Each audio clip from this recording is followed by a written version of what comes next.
That up and running. Do-do.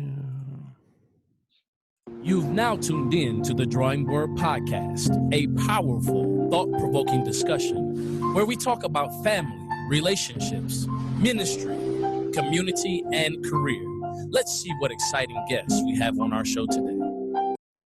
Welcome to the Drawing Board Podcast. This is your host, Andre Ebron. And you know what we're here to talk about. We're here to talk about that 5 domains: family, relationships, ministry, community, and career. One of the exciting things that we have had the opportunity to do during this pandemic or this quarantine or stay-at-home order is still bring to you consummate professionals, people who are passionate about life, about living, and about loving others through their profession. One of the things that I love about the Drawing Board Podcast is that it is relatable to all people. Everybody in their life has a demarcating moment where their life either took a pivot, it took a turn, it took a drastic shift, whether it was through discomfort or choice. Everybody has a drawing board moment. And so when we start to digest this information about the drawing board, I want you to remember what the book was all about. The book was a powerful, thought-provoking testimonial, and it was there to challenge the reader to examine their life and to reimagine the possibilities. If you are into philosophy, Socrates said, the unexamined life is not worth living. If you are a proponent of faith, it is our questions that draw us closer to God. God is not afraid of our questions. In fact, he wants you to ask. He said, if you lack wisdom, talking about asking questions for the life fulfillment, he said, if any man lack wisdom, let him ask of me, who giveth liberally and upbraideth not. So listen, it is that question, that willingness to examine yourself that leads us to this point of conversing with others. It's a point of convergence where your life and someone else's life intersects based upon common goals and shared experiences. Where tonight I have a chance to introduce my good brother, Vondre Smith. Watch this. What's up, my brother? Blessings, brother. Blessings. How are you, man? I'm doing well, man. Oh, man, that is great to hear. Excellent to hear. So I always like to give people, because I invite people on the show that I earnestly like, that I think are awesome people. And so Definitely. We had an opportunity to briefly meet with JF. Well, first we met through Enjoy Detroit. Shout out to brother Dave Woods. Yes, sir. Yes, sir. Speaking of that, I'll take this moment and point of privilege to say that tomorrow, Enjoy Detroit and S-Boy Printing will be doing their mass giveaway. Yeah. May 20th. They normally have a big event where they have the big Memorial Day event, and they have not allowed this COVID-19 to stop their giving or to stop their service. If you've seen Dave, he's been out coordinating and collaborating with different nonprofit organizations, and they've been delivering food to people's homes. I mean, I looked on one porch, Vondre, and they had like 3 or 4 gallons of orange juice. They had several cartons of eggs, big bags. It took me back to my childhood, man, because they had the paper bags, you know. Yeah. Do you remember, you're a marketing guy. Paper bags, yeah. Yeah. So you remember they used to ask you at the end of the counter, do you want paper or plastic, right? I took you back, man, took you back. But we had an opportunity to meet there through Enjoy Detroit, and that shows the power of collaboration. And then we met again through JFK, joining forces with Kings. Yeah. Shout out to Marv, shout out to DK. Yes, absolutely. They're doing some really great things. Marv is keeping people buttered up. He has his brand, CEO. And I know that DK has his brand, Detroit Father, illuminating the necessity of fatherhood, particularly in metro areas, underserved and minoritized communities. So shout out to those guys. Yes. So Brother Vondre, man, you told me before you came on, you were just ripping and running. You just came back from serving at your church. Yeah. So I actually just got back from doing the live streaming services for St. John the Great, where our bishop is Victor Eugene Sharp Jr. Absolutely. Go ahead and drop the address and the phone number. Go ahead and do it. Yeah, man, we're at 16101 Schaefer Highway, located right on the corner of Schaefer, right across from, I believe it's Cole's funeral home. You can come see us at each and every Sunday, man. We're live streaming right now. We're on Facebook and also on stjohnthegreat.com live stream. Okay, that's excellent, man. Now let me ask you, because you're part of the media ministry there, Yeah. how was that transition from going from live services where people were in-house to now the only option we have is streaming? How was that process for you all? Well, the process wasn't too big because we were already in the workings of doing live streaming. We were already doing live streaming, already had an audience there. So it was really just a lot of our people that were already coming to our services actually just going out and just going to the website. So, definitely people had a learning curve, but once you got over that learning curve, it really did not affect us too much because we were already in the process of creating a online space for our ministry. That's excellent, man. My ministry, Kano's International Church, we were likewise. We already had a streaming platform. We already had a budding e-church. And so it was literally getting the in-person congregants to acclimate to being online and engaging that way. Now, let me ask you a question, man. Do you think the way that we've done church prior to COVID-19, do you think that it will ever be as robust as it was before? Or do you think that more people will just choose and select to engage online?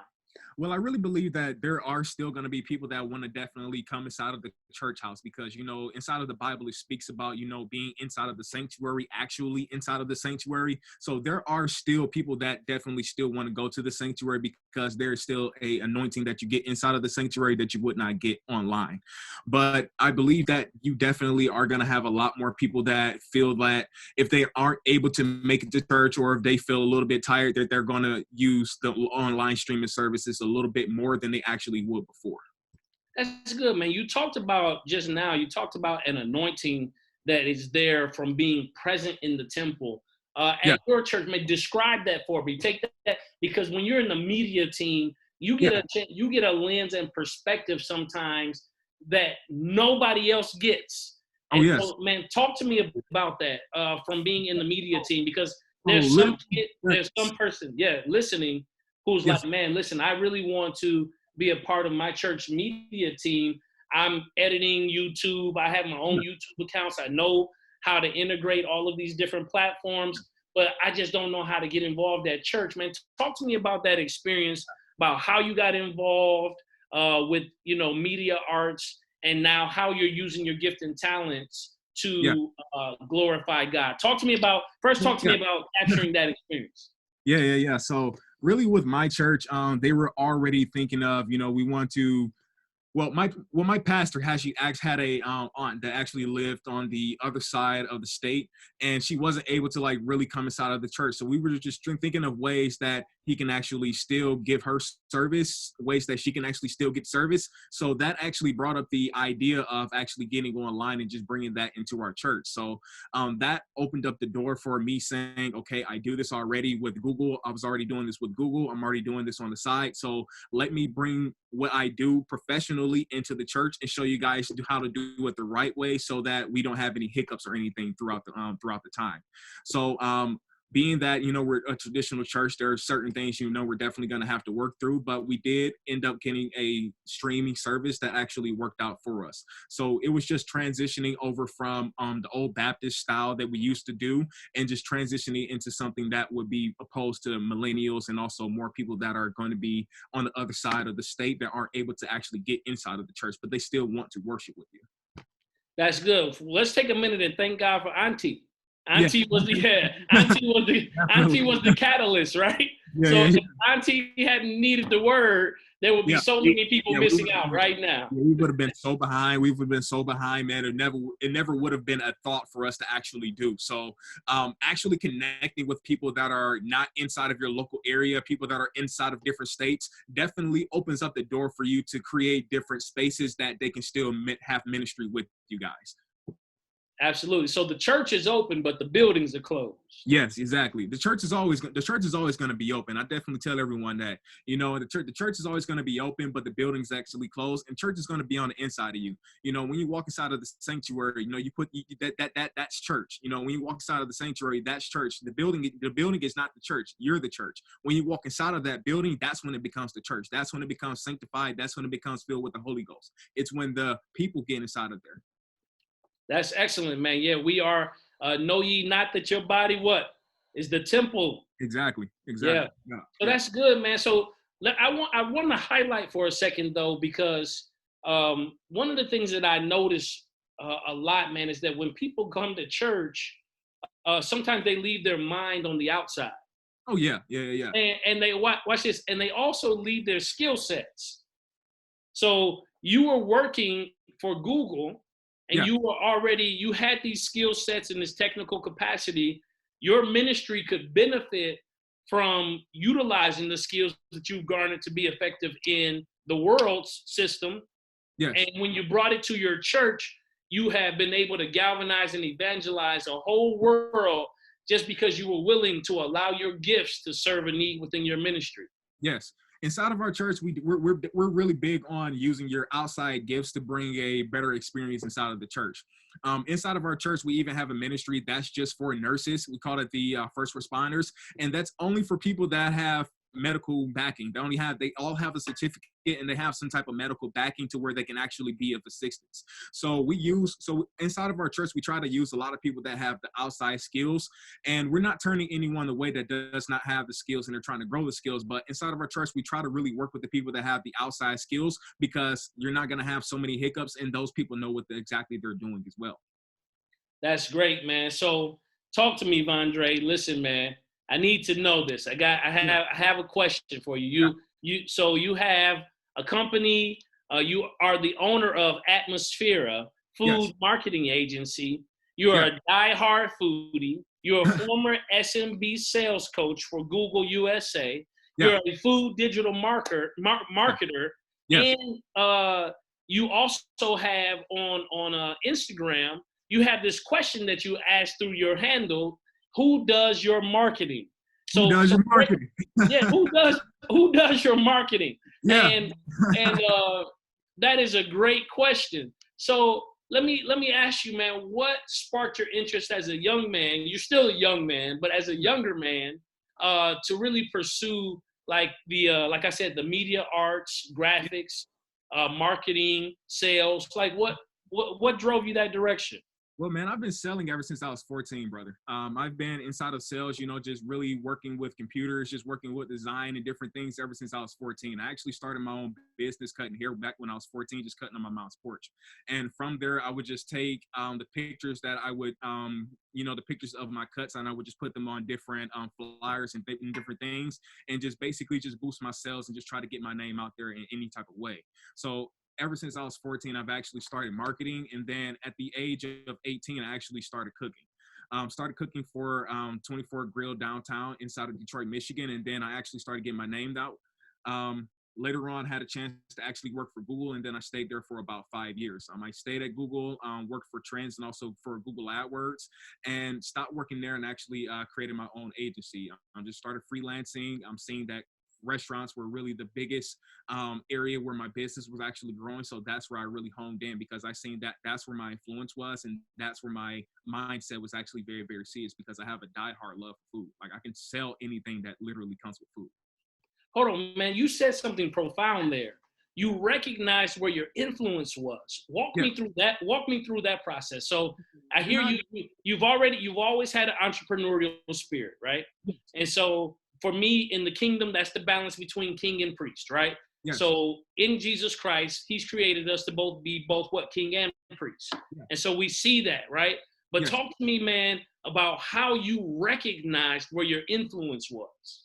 So once I really recognized where my love was, where my passion was, where I really spent the most time, because a lot of people spend a lot of time trying to be good at several different things. That's really not the way that you want to go. You want to go the way that is actually going to get you beneficial in a way that you can actually scale and something that you can actually teach someone else. So I really found out that I have a diehard love for food. Why? Because that's where I spend the most time.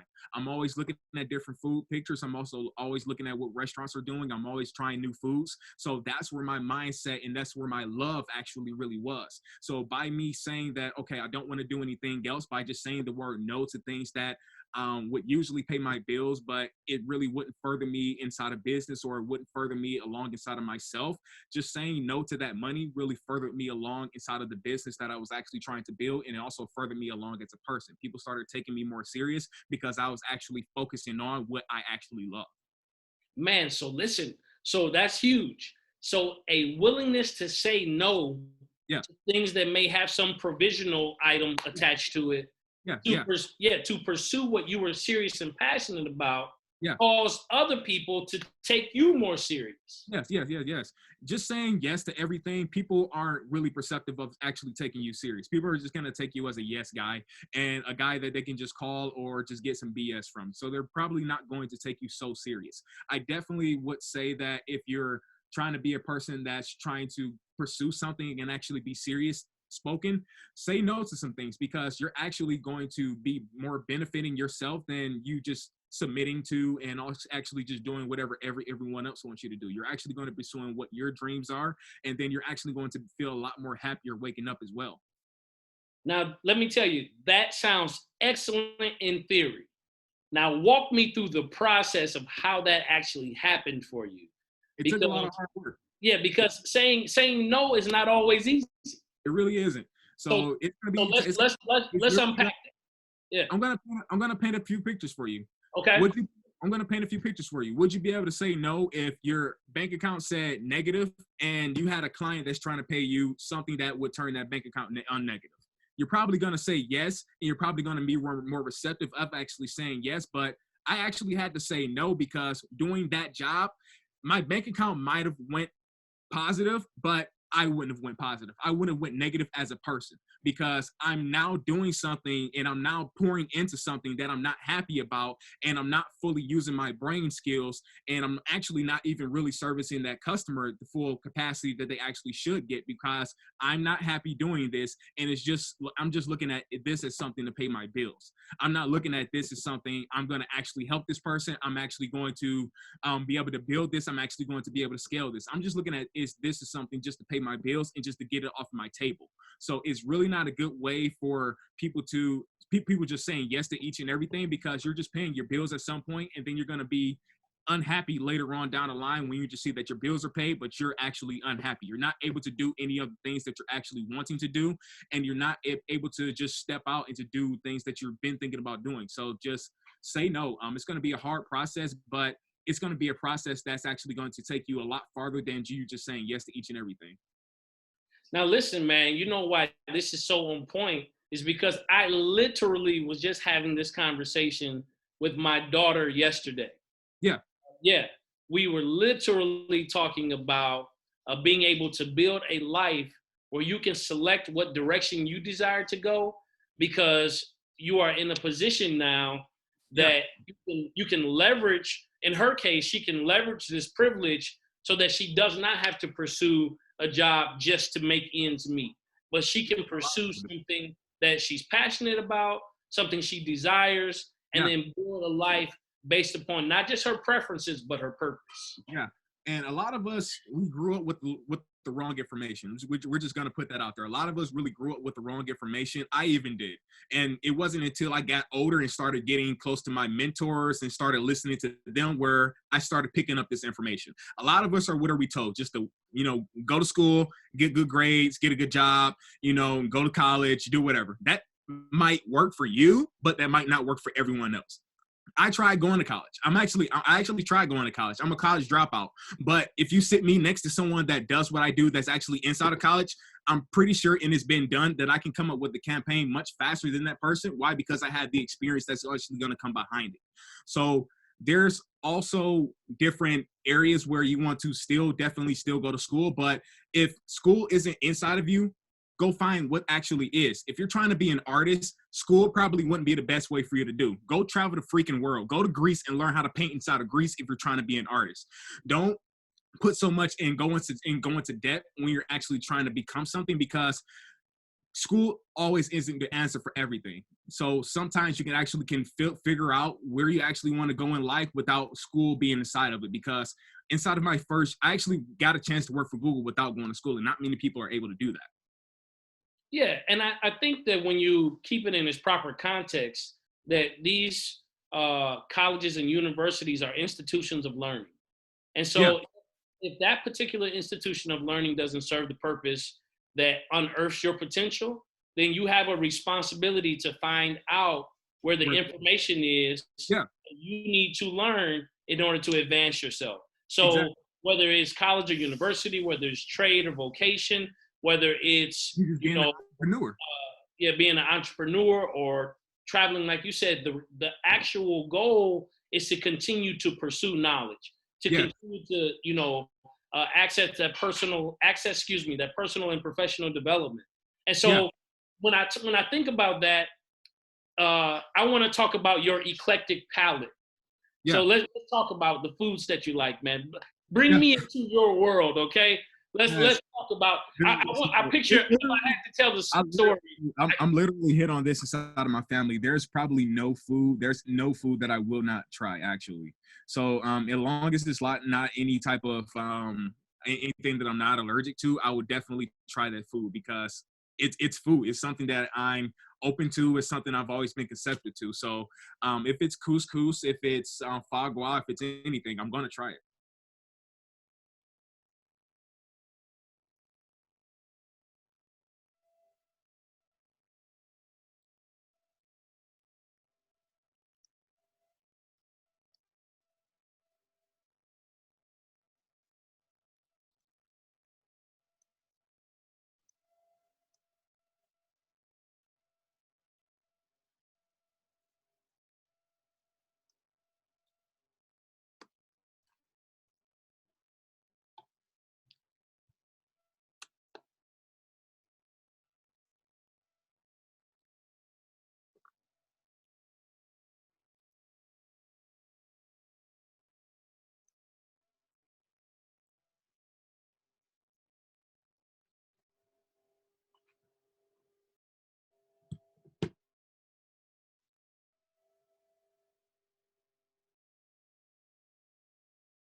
Brother Vondre. Mr. Ebron. Yes, sir. I don't know what happened, sir. It happens. Yeah, but I'm back, man. So no, I was saying, take me, man, to your eclectic palate. Take me to that point. You were saying that there's literally no food that you won't try. Yeah. And that was, I think, the last thing that I heard. Yeah, so there is literally no food that I actually won't try, man. So if it's any type of steak cut, any type of fish, sushi, couscous, it can be foie gras, man. Anything that comes from a different country. I've eaten chocolate covered cockroaches before when I was in India, man. So it's literally no food that I will not try for the first time, man. Oh, wow. Man, did you say chocolate-covered cockroaches? Yeah, they're actually pretty good. Oh, listen, I don't know if I'm cultured enough to do that. Listen, I have had in college, I was the president of our Black Student Union as well as our multicultural student organization. Yeah. And so being that our minority contingency was not that large, the International Student Association and the Multicultural Student Organization and Black Student Union, we got pretty tight, right? Yeah. And so I would get invited to the what they would call international nights, and they would have the delicacies and the cuisines, and you never reject anyone's delicacy. You never. It's like one of the worst things that you can ever do. Yeah. Absolutely. So I must admit at this moment, though, it's a moment of transparency. Yeah. We were in this venue and it had gotten pretty hot because people, the fans were on, but it was extremely hot. Mm-hmm. So they had, those large igloos that they have with the drinks in it. Yeah.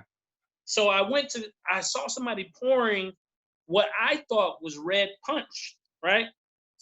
And so I was like, man, I'm thirsty. I got down there and I said, man, fill it up, and I requested that it be filled to the brim because I was parched.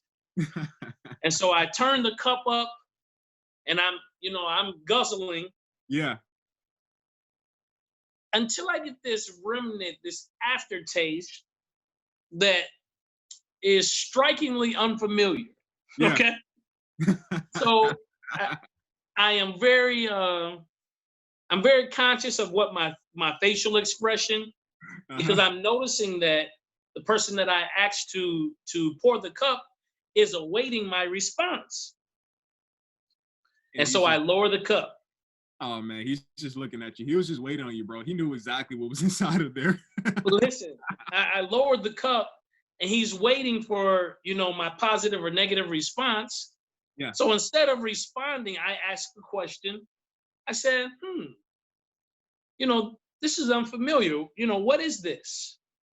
And he begins to tell me this is the excrement of boiled rose petals. Oh, wow. And so I said, And so when something doesn't taste good to you, yeah, the polite response is, that's different, And so I'm walking around with this cup, honestly, looking for a place to dispose of it, right? Out of sight. And I look to my left and I realize that this guy is watching me like a hawk. Oh, he wants to see you drink it. He's never seen you do it. He wants to see you drink it. And so, man, I drank that whole entire cup. Oh man. And yes. I bet your skin feels good, man. It's a lot of good stuff in rose petals, man. I bet your skin feel good, but oh god, I bet it tastes terrible. Oh man, listen. All I'm gonna say is it was different. So listen, tell me, man, as a foodie, what are some of the places that you have yet to go or foods that you have yet to taste that you are, you can't wait to encounter? Yeah, man. So I haven't tried many South African dishes. South Africa is definitely one place that I definitely need to travel to. I'm going to say it's probably not too many restaurants in the States that I actually haven't tried. And if it is restaurants that I haven't tried, It's just a matter of time until I actually go to them. But it's literally going to be South African, and if I were to say Australian, I've never been to Australia, so I've never had any style Australian dishes. I wouldn't even know what they were even looking like. So I definitely would say there would be a place that I definitely need to try out, man. Oh, excellent, man. Yeah. Have you had any Ghanaian food? I've had it before, bro. I've actually had it before, man. It's actually pretty good. They have like this really, really good rice dish, and it comes with like greens. It's actually pretty good, man. It's actually very, very nutritional. Oh, great, great. So listen, man, we're gonna have to actually take the drawing board live one day, where you and I go somewhere. Because I listen. I must admit Yeah. that I am pretty four corners as it relates to my man. palate. Oh, come on, man. Listen, I know. Hey, listen, I'm just being out there, man. And so I'll tell you, my wife is a foodie. Yeah. So I have explored places with her, just to experience it. Try something out, yeah.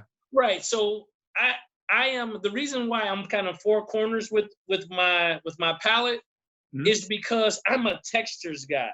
So you know how food, yeah, I'm just being I like the food touching. No, I'm saying it's the texture of the food. Like I don't eat a lot of pudding, right? Oh, man. And the reason I don't eat pudding is because of the texture. Oh, you hate hummus. Well, no, I enjoy. So listen, we have it's called a Healthy Living. And It's a nonprofit that goes into schools about getting kids to eat more healthy. Yeah. And so the lady challenged me, and people do this to me. I don't know why they do this, Brother Andre. She challenged me in front of a group of second graders.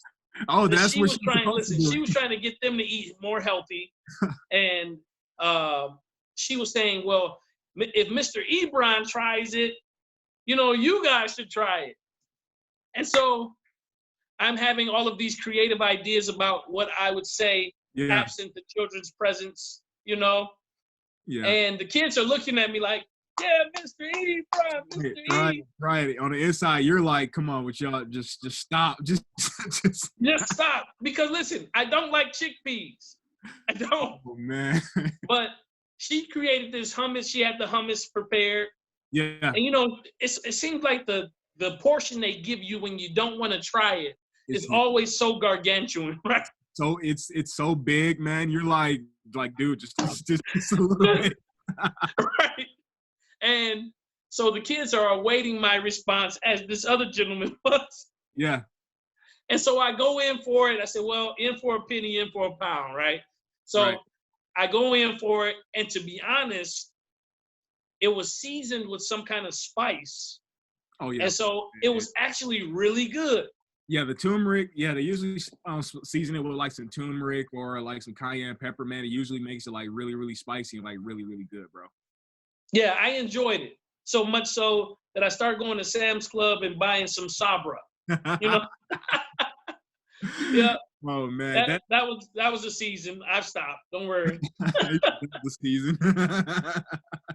So listen, man, when you talk about marketing, particular to restaurants, what do you think the process will be or the necessity for restaurants to control the narrative around restoring confidence and trust of people going back to their restaurants post-COVID-19? What do you think needs to happen? So really just coming back from COVID-19, you really want to stress that the safety method. You want to stress what safety measures you guys are taking as a restaurant. You really want to stress what you guys are doing. And you also want that to be shown to your customers as well, because you guys just doing it inside of your four corners is really not as good as you letting your community know what you guys are doing inside of there. So show people that you guys are wearing your mask. Show people that you guys are taking the proper precautions for social distancing inside of your dining rooms, inside of your checkout processes, inside of your online processes. Make sure that you guys are showing people that you guys are taking the safety aspect to the next level, because that's what's really going to set a lot of restaurants apart from the other ones. There's still restaurants out here that literally are not going to take this serious, and another restaurant taking it serious can really separate them out, because restaurants, when it comes to them, customers are more receptive. I want to say about 80% of the customers are going to be switching over to a different restaurant that actually is doing safety measures, that actually is taking everything serious, that's actually doing the safety precautions, because the ones that are not, customers are really not going to want to even deal with them, because one, that says a lot about you as a person, and also that just says that you really don't care. Right. I think that's so delicate when it comes down to things that we ingest, right? So, yeah, it really does. It really does. You're going to really think about what type of message you're putting out there to your people, because just like you said, we ingest this stuff. If you're putting a bad feel and a bad message and a bad, I want to say a bad sound on your brand, that's going to resonate inside of your food. I'm pretty sure you've even done this before. You can get McDonald's from the restaurant that's up the street from your house, but you will still travel to the McDonald's that's a little bit farther. Why? Because they give you better service. You feel better when you go to that McDonald's, and you just get a better overall service when you go to that McDonald's. The fries are hotter, the drinks taste a little bit better, the food tastes better than the restaurant than the McDonald's that's actually up the street. So definitely that message, definitely that brand, definitely that mood that the restaurant gives is definitely going to trickle down inside of the food that they're selling out to their customers. So if you're a restaurant that's just not taking things serious, and you're just saying that, oh, we'll just do whatever, that's going to trickle inside of your messaging. That's actually going to show inside of your food that you're cooking to your customers. And then the customers are going to notice because they can taste it, they can see it, and they're going to start going other places. That's true. So would you say that quality outweighs convenience? Definitely quality outweighs convenience in a lot of cases, because we've seen that, Little Caesars, they do $5 pieces or whatever. But the typical person that's actually going to buy those is just on the go. They're trying to get something for their kid. It's just something quick. It's just something quick and cheap to eat. It's really not anything that you want to divulge into. When you want to divulge into a pizza, you're usually going to spend $10, $12, $15, $20 on a pizza. It's not going to come from that $5 pizza. So it's definitely, I want to say, a voice when it comes towards the quality that you put inside of there, but you want to think about the time frame that it's actually going to be coming out too. Yeah, no, I must agree. If I was Little Caesars, I would purely market to school functions, school events, exactly. And moms that have kids, those are going to be the people that are football teams, basketball teams, people that have to usually buy pizza in bulk. I would try to go towards those people, because pizza is still a really, really good deal for a lot of people to go to. But let's be honest, the real person that you usually see eating a Little Caesars pizza is usually below the ages of 18. Yeah, now I have to be honest, man. On my days where it gets really busy, listen. They know at work that. But see, I go in, I customize my pizza so much that it's not $5. That they have to make it to my specs, right? Yeah. And so that's the way I know. I know it said it's hot and ready, but I've ordered my pizza so specific that I'm literally crafting my own experience. Now let me ask you. So one of my favorite dishes happens to be the Chilean sea bass. I won't name the restaurant because I'm not getting any sponsorship dollars. I won't name them, but a Chilean sea bass. I know what you're talking about there when you say the Chile. I know what you're talking about. Yes, and so that is to date my favorite dish, hands down. Okay. Man, for me, dude, it would definitely, I'm a burger guy, man. So I'm very, very simple when it comes to restaurants, man. Like, I will literally go to a 5-star restaurant and look for the best burger that they have on the menu. Burgers are like literally one of the best things that you can do, man. But for me, I've actually like bison burgers. Bison burgers are a really good deal for me, man. And also tomahawk steaks. Tomahawk steaks, since like January, man, have like seriously become like one of my prime things when I go to restaurants. Oh, that's great. Yeah, that tomahawk steak is a beast. I'm just going to, but it is. Yeah, but it's delicious. It is delicious. It definitely is. Definitely is. So, man, talk to me if someone can't frequent the more 5-star restaurants, but they want to have a 5-star restaurant experience within their home. Where do they begin? Like, we need to have something like Cooking with Vondre, So definitely something that restaurants can definitely do. Restaurants can create an experience like that. So one thing that a lot of my clients are doing is meal kits. And behind those meal kits, my clients were actually shooting professional videos to show the customers inside of their homes how to actually prepare that meal kit, how to prepare that meal kit to make it look like it's actually coming from a restaurant, and how to actually create this space inside of your home. So that's definitely a really big thing that a lot of restaurants can really, really do, in a really good way that restaurants can create another product for themselves as well. Just creating a meal kit and giving your customers the food, and also showing a class or just getting your customers engaged and actually showing them how to cook does two different things. One, it shows your customers that you can definitely engage with them, and you're engaging with your customers on a different way, and you're actually teaching your customers something. If you teach a man to fish, he's going to know how to fish. So that person is actually going to come back with you. That person's going to want to spend more time with you. This person is going to want to talk to you a little bit more. So by you doing that and actually taking the time out to show your customers how to actually create this deal, how to create this meal kit that you guys put out there, that keeps the customers coming back, and also engages the customer with your restaurant a little bit more as well. So meal kits are a really good way. Margarita kits are a really good way for restaurants to definitely do this. And also, I've seen a chef at La Culture actually do this. He's doing he has like a cooking channel, or like a cooking class or whatever that he actually does. And people that would usually go to the restaurant that like those dishes, he's teaching them how to actually make them inside of their homes. So at the times that they're not able to actually come into the restaurant, or they just want to show out to their family, they know how to do something different. Oh, that's excellent, man. That's excellent. Now, what are some of the restaurants, or if you're able to share, what are some of the customers that you have, or clientele that you have, that are preparing these meal kits? So those who are listening may think that is an excellent option for specifically right now. Yeah. So I'm not going to disclose too many of them, but I'll go into more like the franchise aspect of it, because that's where I'm not going to get into much trouble. So clients like Subway are creating meal kits, and the way that they're kind of creating meal kits in their way is, you want to make a sandwich and you're not able to make it at home, I'll sell you the usual Subway bread. I'll sell you the usual Subway lunch meat, and you can make all of this stuff at home. So kind of doing it that way is a way that my customers are still able to make a profit inside of their restaurants, and they're still able to sell the products that they actually wouldn't be able to usually sell inside of their stores. They're not selling as many sandwiches, but they still can sell the lunch meat that would kind of defeat that cost. Oh, yeah, absolutely. Absolutely. Man, listen, when I am fasting, I will get a veggie sub in a heartbeat. Yeah.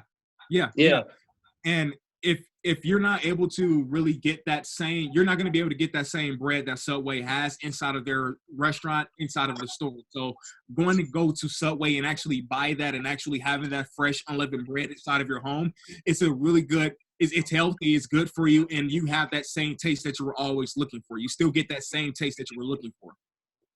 Absolutely. So walk me to it, man. So you a foodie, a technical whiz, where you are putting all these pieces together. You serve at your church on the media team. You're running a business. Take me to the name Atmosphere. Like, help me understand the thinking behind that. So Atmosphere, I'm fluent in Italian, and atmosphere is actually atmosphere in Italian. It means atmosphere. And what atmosphere definitely means to me is taking marketing to the next level, doing everything that's not on a stratosphere level, but taking it to the mesosphere level. And that means that we're just taking things on another level that a lot of people are not really able to even go to.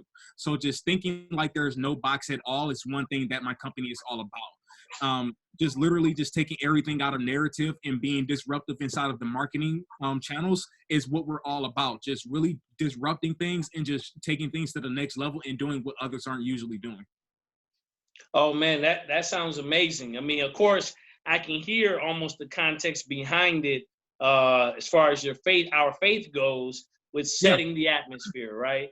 And anytime we bring God's presence into the atmosphere, it disrupts whatever was going on, and it sets a plain path for growth, for healing, for deliverance, for advancement, for prosperity. Oh yeah, I'm with you, brother. I am with you. Now here, I have a request for you. Yeah. Because I am not fluent in Italian, but I definitely like to sound romantic. So you got to give me something before we get off, man. You got to give me something romantic I can say to my wife tonight. Tonight is date night. I need something that I can say. Come on, give me something. You can just say buongiorno, come stai. You're just asking your wife literally how I love you, and then you can just say arrivederci. Okay, buongiorno, come stai. Mm-hmm. Okay, and then I say what at the end? Arrivederci. Oh, okay. Andre, have you been using that, man? You've been using your Italian to your advantage. I use it a lot, bro. I use it a lot, man. I use it a lot, bro. Or you can just tell her ti amo. Oh, te amo. Yes. Yeah, ti amo.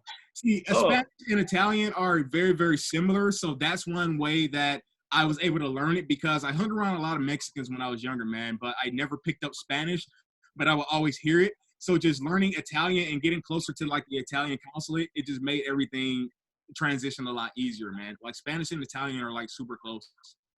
Okay, so buongiorno, como stai? Yeah, I like that one. And then I can walk away and be like, arrivederci. Okay. Oh, look, I'm going to be ready, man. Date night is on deck. Quarantine date night is officially international. I'm going. No, man, but listen, I think it's excellent, man. You as a young man getting involved in so many different facets. I heard you say that you're pretty well traveled. What's some of the places that you've been? Man, so I've been to India, bro. I've been to Greenland. I've actually been to everyone's been to Canada. I've been to Europe. I've been to Paris. It's probably not too many places I haven't went that aren't like third world countries, but yeah, man, I'm just a big traveler, bro. I'm really just a big traveler, man. Some of the places that I really want to go are like Australia, just like I was saying, man, and like South Africa's on the next trip. Okay, all right. So listen, we can definitely, unless you hit it up before 2020 is out, and we can definitely do South Africa 2021. Let's do it, bro. Let's do it, man. Okay, you're gonna have to forewarn me when you're getting ready to eat something exotic, though. Let me know first before you set it on before you put it in front of me, before you put it on my plate.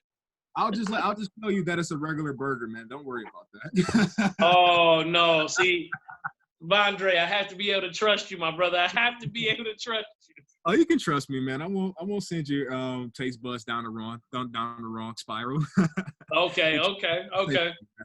So, man, I always like to. We do something at our school called Career Spotlight, where we expose our children to consummate professionals that have pursued their passion and been successful. Have endured the process and the pain of growth and development. Have failed a lot, have succeeded a lot, but have a journey that they can help the children walk down vicariously and expose them to what's needed in order not just to be successful, but to be fulfilled. I think that's a transition where when I speak to young people, that is one of the things that I am definitely floating as a balloon, is that like this rat race of getting to success is it is really it's a facade. It is a mirage. Because I tell you, Rome was not built in a day, and that's something that I definitely had to even learn myself. Because me being as smart as I am, I get around a lot of guys. I hang around a lot of guys that are high society, and I'm looking at them, and I'm like, I'm as smart, but why am I not there? And you really can't gauge your success off of someone else's success. You really have to gauge it off of your own, because you don't know what someone else actually went through to get to where they are. And you're going to have to take some steps, and you're going to have to self-check yourself to actually get to that point.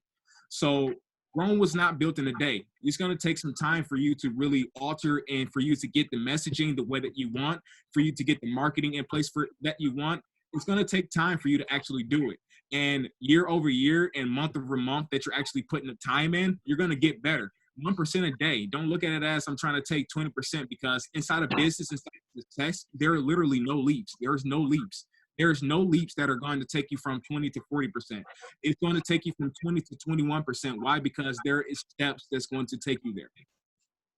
Absolutely. And so getting people to focus more on fulfilling their destiny as opposed to just succeeding at different things. So I know all of the adages about success leaves clues, and it does. And it's good to learn. or like you mentioned, to garner wisdom from your mentors that you can use along your own journey. But one of the things my mentor always says is, it's better to be a great original than to live as a poor cop. And Exactly. So you don't want to copy what your mentors are telling you. You want to model what your mentors are telling you. Absolutely. It's a really big difference in between copying and modeling.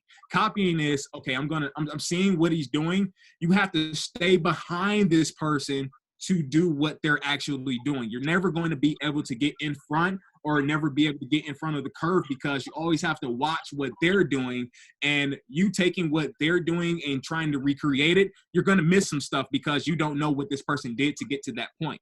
So model what they're actually doing.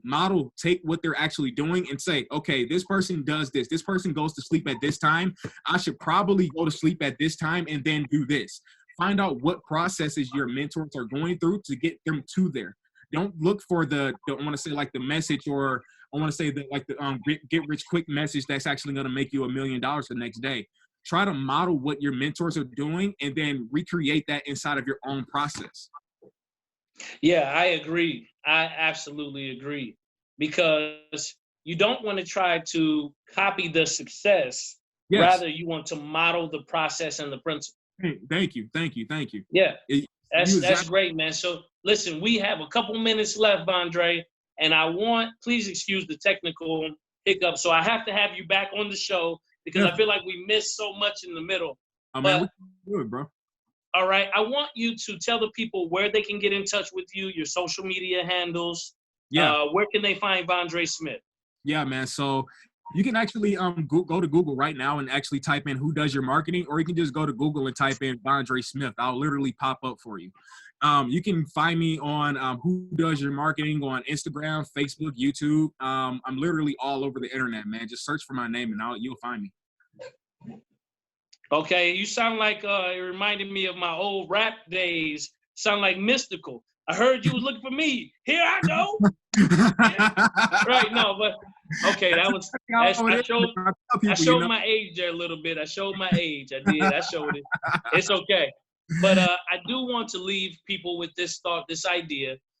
Tomorrow is going to be a great giveaway through Enjoy Detroit. Yeah. Make sure that you check out their Memorial Day celebration. That is tomorrow. There's more than one location where distribution will take place. And big shout out to Dave Woods again. And make sure, here are some announcements for the drawing board. Check out the new website. Listen, thedrawingboardnation.com. We have a website that's live. So if you want to see us, we have merchandise. You can get your shirt. You can get your mask. You can buy the book. We have limited edition tees where the model that we had from the very first conference, 2019, you can get it there. We want you to join the movement, the book, the podcast, the conference. The merchandise is going down. All right. So listen, Brother Vondre, man, I appreciate you. God bless you, sir, in all that you do. According to the word of God, he said, whatever your hands touch, he would make it to prosper. So I just pray, man, God's blessings on everything you do. Continue to create the atmosphere of, you see what I did there? The atmosphere for the different organizations that you work with, because you carry in there the presence of God and the anointing that destroys yoke, lift burdens, and produces the optimal outcome. So bless you, man. Here's my challenge to you. Oh, yes. With 4 minutes left, I always give my guests a challenge. And I thought this was for me. I was like, God, this is a great idea. I should use this for me. Yeah. And he brought it up when we were sitting right here conversing. Yeah. The idea that you spoke about was something that registered with a workshop I was going to do. But here's my challenge to you. It's not about thinking out of the box. It's about forgetting the box. Yeah, thinking like there's no box at all. Yes, sir. And so my thing is, I want you to write something about that if you haven't already. Okay. For youth specifically. Yeah. Thinking like there's no box at all. Okay. And walk me through your journey, your process of living a life fulfilled by purpose and not just pursuing success. Oh, yes, definitely. Definitely, man. All right, I'm going to follow up, man. I can do that for you, bro. I can definitely do that for you, man. Okay? So living like there's no box at all. The Vondre Smith story. I'm excited to do that. You hear that? Yeah, let's do that. Did you hear me? I'm excited to do that, man. Let's do it. Okay, absolutely. So I always say your future is not behind you. It is not before you. Yeah. It is within you. I'm Andre Ebron. I've had my brother Vondre Smith on. And to everybody listening, we say God bless you. God bless everyone. All right, peace.